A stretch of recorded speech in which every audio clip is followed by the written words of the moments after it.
Magandang araw sa ating lahat.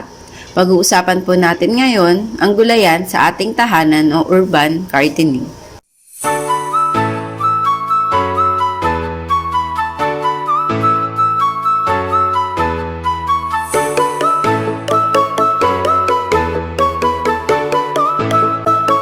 Gulayan sa paaralan was issued and implemented through DepEd Memorandum No. 293 Series of 2007. To address hunger and malnutrition, the government has put in place hunger mitigation and poverty alleviation schemes that will help promote food security and economic stability for the affected families. The Department of Education, together with other government units, strengthened the implementation of school community food production under the Gulayan sa Paaralan project.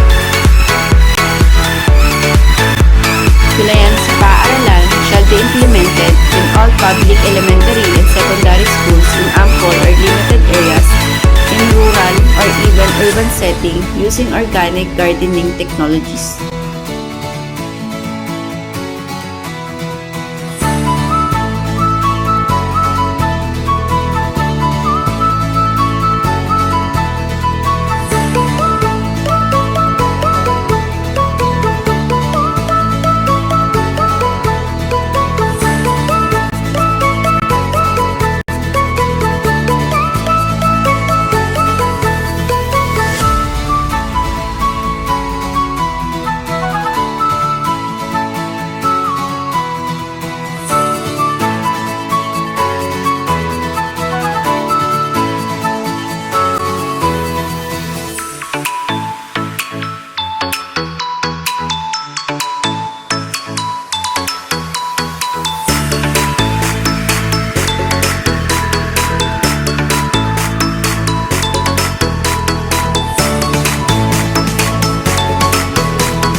Ang DepEd ay naglabas ng Memorandum No. 053 Series of 2020 kung saan ang gulayan sa tahanan or urban gardening ay isang nakikitang pamamaraan upang masolusyonan ang hamon ng malnutrisyon ng mga mag-aaral.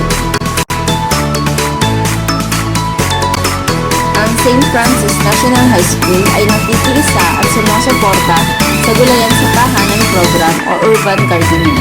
Dinala natin ang gulayan sa paaralan sa ating mga tahanan kung kaya't ang mga magulang at mag-aaral ay hinihikayat na magtanim ng masustansyang gulay sa kani-kanilang tahanan. Ano nga ba ang urban gardening? Urban farming or urban gardening is the practice of cultivating, processing, and distributing food in or around the village, town, or city. Ito ay pagtatanim natin sa mga bakanteng lote at mga espasyo sa isang komunidad kung saan ang kanilang itinanim at inani na gulay sa kanilang bakuran ay siya din kanilang kakainin sa kanilang tahanan. Maaari din ito may pandagdag sa kanilang pangkabuhayan.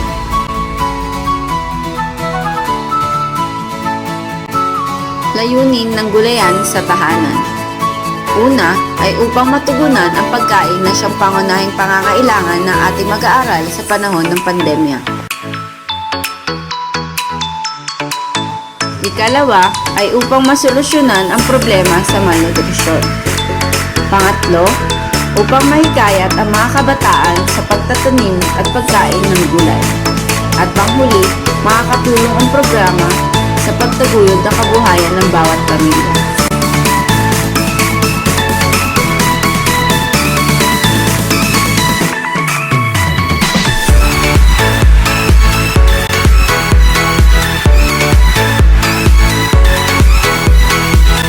Ito ang mga larawan ng mga pananim ng ating mga estudyante, guro at magulang ng St. Francis National High School sa kani-kanilang tahanan.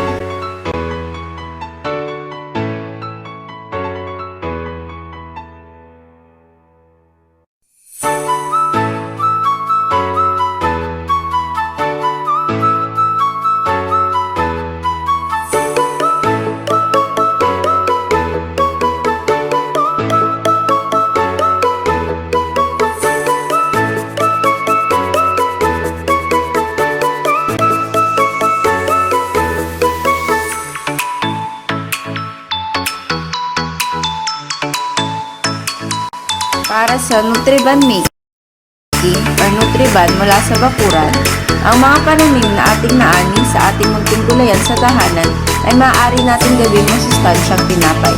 Alamin natin kung saan nagmula ang Nutriban at paano ito gawin. History of Nutriban. Nutriban is a bread product used in elementary school feeding programs in the Philippines to combat child malnutrition.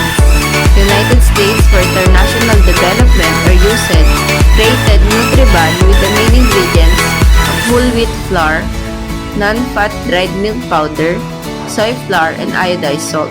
The USAID provided the Philippine government with thousands of loaves of Nutriban and dried milk powder. After the introduction of Nutriban and the implementation of a nationwide food distribution program, the rate of malnutrition in the Philippines fell drastically. From 1971 to 1973, severe malnutrition in children was reduced from 5% to less than 1%. As reported in 2019, moringa leaf powder, squash, eggs, sugar, and salt may be used as main ingredients with attention given to flavor and texture to avoid organoleptic problems. Nearly 50 years after the Nutriban came out in 1970, as a part of the government's feeding program, the current Philippine government has now developed an enhanced version of BAN to address hunger brought by the COVID-19 pandemic. In order to make a Nutriban, you need the following baking tools. Whisk, rolling pin, measuring cup, measuring spoon.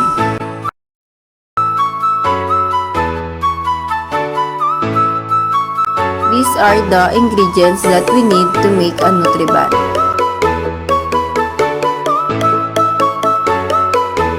One cup of mashed squash.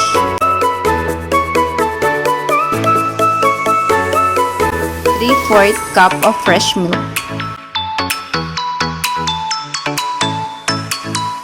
3/4 teaspoon of salt. 3/4 teaspoon of yeast.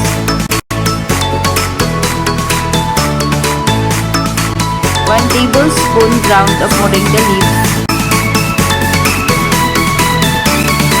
50 ml of water.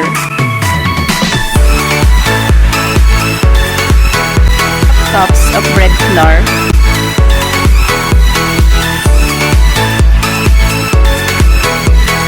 3/4 cup of melted butter.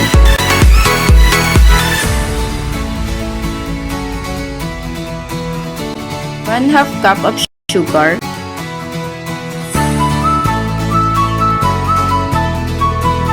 for procedure,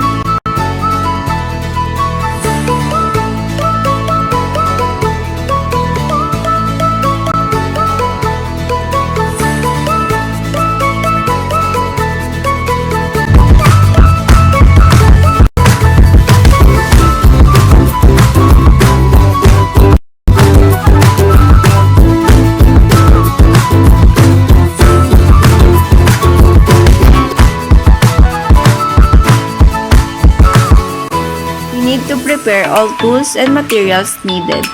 Clean, disinfect, and dry before using it.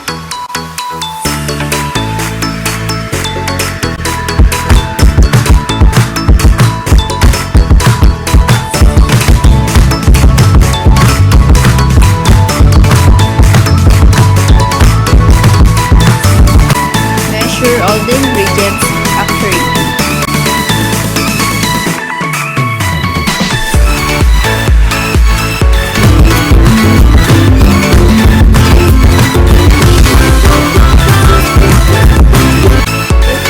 Bread flour in a large mixing bowl, mix with sugar, yeast, moringa leaves, and salt.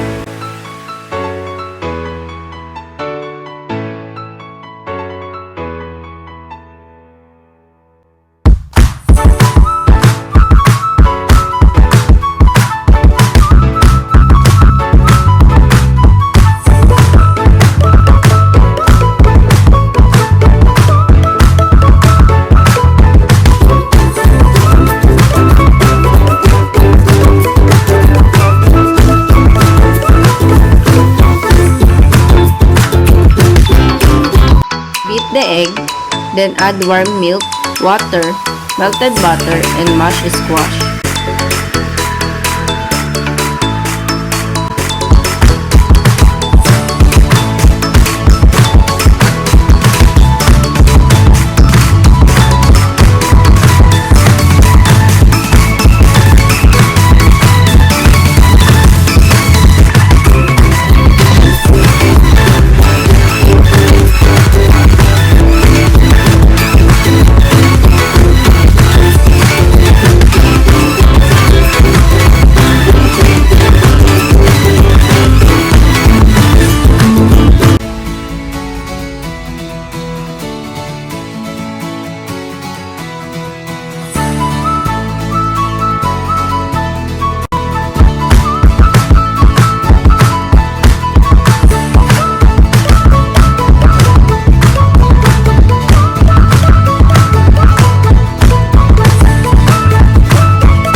Liquid ingredients to dry ingredients.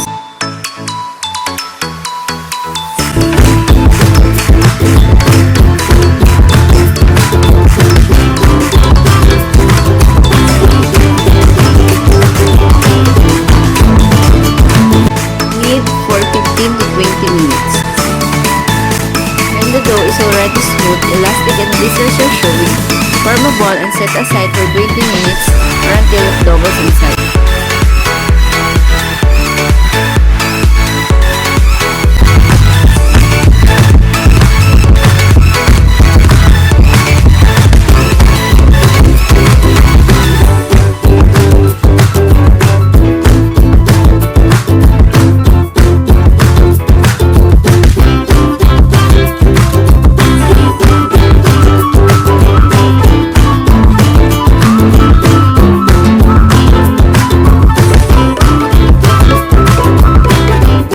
Punch the dough, flatten it with a rolling pin, and make it to 7 pieces.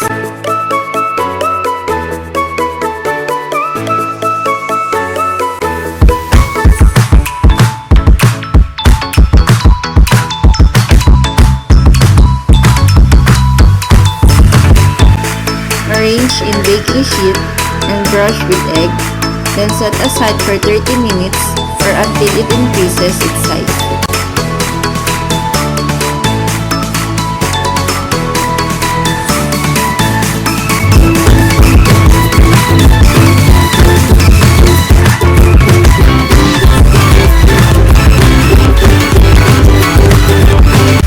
Lastly, bake for 10 to 15 minutes in 375 Fahrenheit.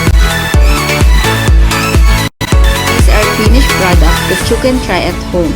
Just follow the procedure on how to make a Nutri-Bag. Bago tayo magtapos ay aking iiwan ang katagang Nutriban sa bakuran, kainin para sa magandang kalusugan.